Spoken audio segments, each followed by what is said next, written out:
Welcome to Sweet Life Beat Life. We hope this video helps. In this video, I will review the Best Buy Visa credit card. This card offers a robust rewards program for purchases both at Best Buy and for everyday spending.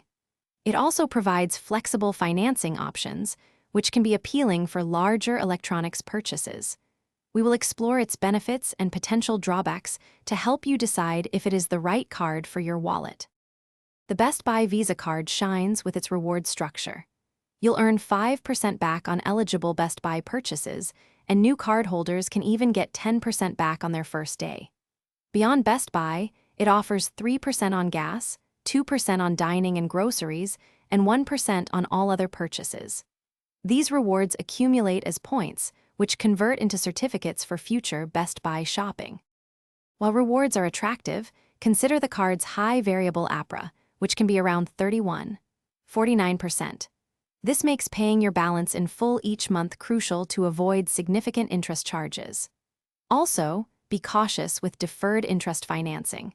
If you do not pay the entire balance by the promotional period's end, all accrued interest is charged retroactively from the purchase date.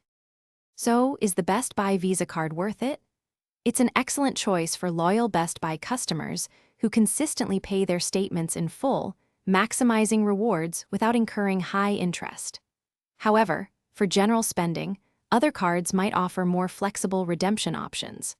Always weigh the benefits against the high APRA and the specific risks of deferred interest financing to ensure it aligns with your financial habits.